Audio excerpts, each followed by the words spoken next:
اچھا، اب ہم سروسز کے بارے میں پڑھتے ہیں کہ دارالعلوم دیوبند کے کیا کیا سروسز ہیں۔ سب سے پہلے ہم پڑھتے ہیں پولیٹیکل سروس۔ تو پولیٹیکل سروسز کیا ہے؟ اس کے ویسے تو پولیٹیکل سروس بہت زیادہ ہے، لیکن ہم اس میں چند وہ پڑھیں گے جو بہت ضروری ہے۔ So first of all political service میں ہم یہ لکھ سکتے ہیں کہ دارالعلوم دیوبند کا بہت رول تھا in the struggle for independence of Indian subcontinent کی انڈیپینڈنس جو ہوئی تھی، وار آف انڈیپینڈنس ہوا تھا، تو اس انڈیپینڈنس میں جو اسٹرگل ہوئی تھی اس میں دیوبند کے بہت زیادہ رول تھا۔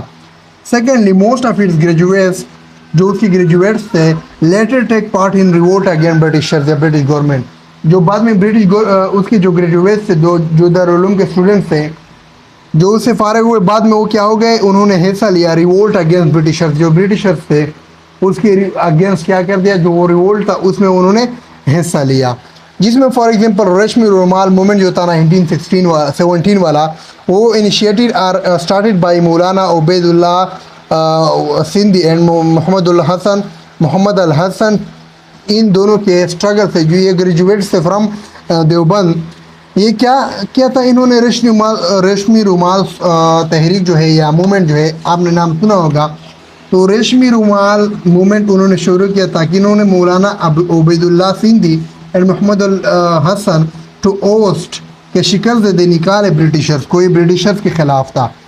محمد الحسن پھر کیا ہو گئے، left India and migrated to Afghanistan to organise actions against Britishers, پھر وہ کیا ہو گئے، انہوں نے وہ انڈیا سے گئے افغانستان مائگریٹ ہوئے، وہاں پر انہوں نے اپنے گروپ بنایا ٹو آرگنائز کیا ایک گروپ کو کہ کیا لے ایکشن لے لے اگینسٹ برٹش گورنمنٹ یا برٹشرز۔ تو یہ کون تھا؟ محمد الحسن۔ یہ ہم دارالعلوم دیوبند کی بات کر رہے ہیں کہ یہ اس کا گریجویٹ تھا، اس کی پولیٹیکل سروس یہ تھی کہ انہوں نے گروپ بنایا۔ جمعیت علماء ہند بن گئی، کس سے؟ وہ بن گئی ایک پولیٹیکل اسٹرانگ پولیٹیکل پارٹی، جو مولانا حسین احمد مدنی جس کو لیڈ کر رہے تھے، اس نے اس کو بنائی، آرگنائز بائی مولانا حسین احمد مدنی۔ یہ کون تھے؟ مولانا حسین احمد مدنی، یہ بھی دارالعلوم دیوبند کے شاگرد تھے۔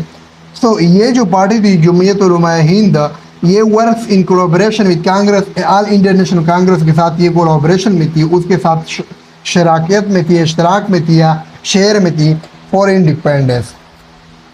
اس کے بعد خان عبدالغفار خان،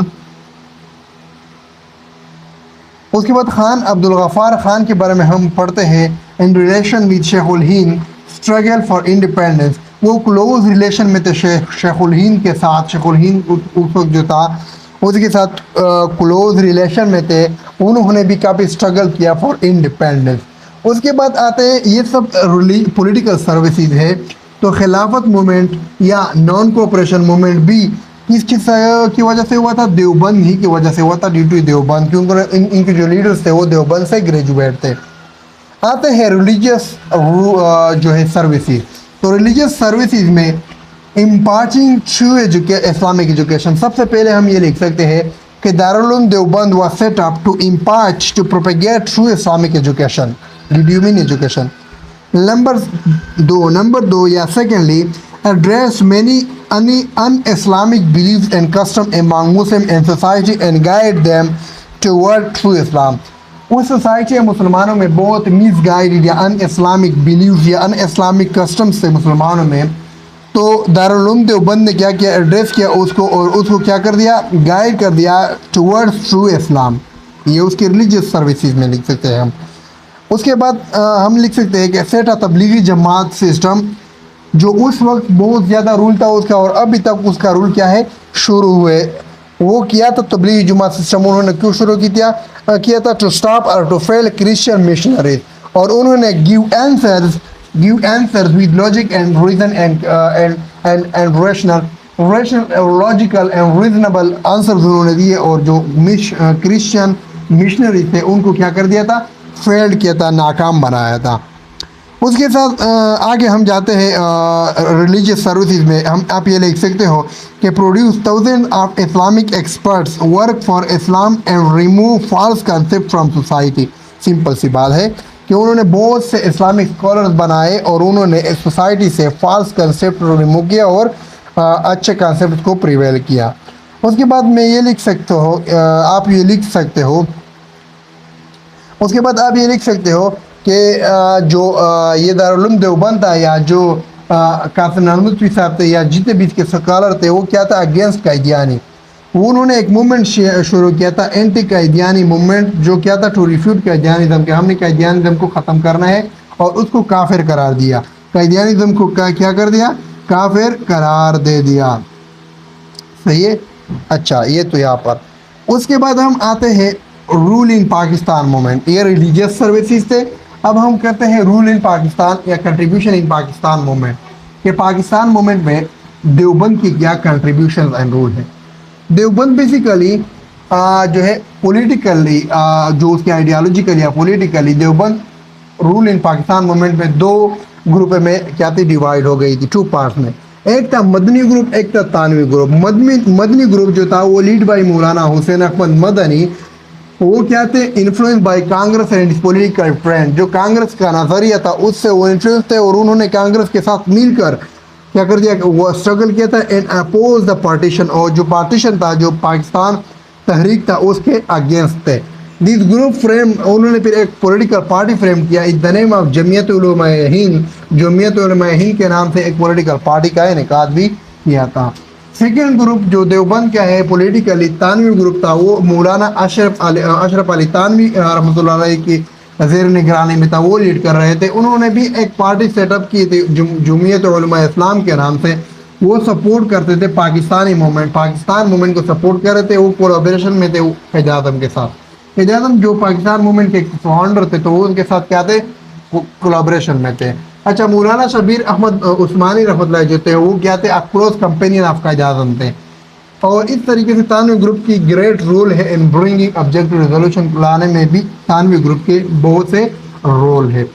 उसके बाद आते हैं हम एजुकेशन सर्विसेज। तो एजुकेशन सर्विसेज में हम बहुत कुछ लिख सकते हैं, लेकिन शॉर्टकट आप ये लिख सकते हो कि उन्होंने मैनी अदर सेमिनरीज और स्कूल और मदरसा उन्होंने बनाए, कंट्रीब्यूट फाउंड किए या एस्टेब्लिश किए with Deoband, affiliated with Deoband, जो कि देवबंद के साथ एफिलिएटेड थे। और इस तरह के एजुकेशन सर्विसेज में आप ये लिख सकते हो कि it work for imparting religious awareness among Muslim and religious Islamic and religious education among मुस्लिम।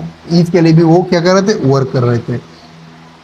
आखिरी में हम पढ़ते हैं सोशल एंड मोरल रिफॉर्म। तो सोशल एंड मोरल रिफॉर्म में हम क्या पढ़ते हैं, या सॉरी रिफॉर्म्स या सर्विसेज, उसमें हम ये कर सकते हैं कि वो एम्फेसिस कर रहे थे, जोर दे रहे थे। वो क्या पर किस पर बेस कर रहे थे, विडो रीमैरिज, विडो मैरिज पर, जो विधवा औरतें थे उसको दोबारा मैरिज करने पर, women rights in of inheritance, जो औरतों के हकूक है उस पर, stoppage of ceremonies on occasion of marriage and festival जो है उस पर वो क्या कर रहे थे कि आप जो ये शादियाँ वगैरह फेस्टिवल में जो ये सेरेमनीज करते हुए जो आप जश्न मनाते हो, इसको उसके खिलाफ थे वो।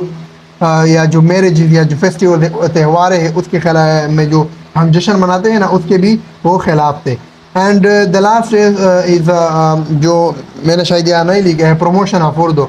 तो प्रमोशन ऑफ उर्दू के लिए उन्होंने काम किया था, टू प्रमोट उर्दू। उन्होंने उर्दू नॉलेज एंड उर्दू की बेसिक एजुकेशन दिया था, इम्पोर्टेंस ऑफ उर्दू बताया था। So it's all about the services of Darul Uloom Deoband. हमने दारुल उलूम देवबंद के बारे में पढ़ा, दारुल उलूम देवबंद के बारे में, उनके foundation, background, introduction, objective, services, ये सब कुछ पढ़ा। अगर मेरे वीडियोज़ में कोई कमी या खामी हो, कोई गलती हो, तो इंसान गलती का पुतला है, काइंडली कमेंट सेक्शन में बता दीजिएगा और हमें इसके बारे में आगाह करें ताकि हम अपना इस्लाह कर सकें। और साथ साथ में मेरे चैनल को भी सब्सक्राइब करें, क्योंकि फ्री ऑफ कॉस्ट है। और इसको सब्सक्राइब करें, लाइक करें, बेल आइकन दबाएं और अपने दोस्तों के साथ शेयर करें। इसलिए नहीं कि सिर्फ मुझे फ़ायदा हो सके, इसलिए कि जो ज़्यादा से इस वीडियो से ज़्यादा लोगों तक इसका फ़ायदा हो जाए। Thank you very much.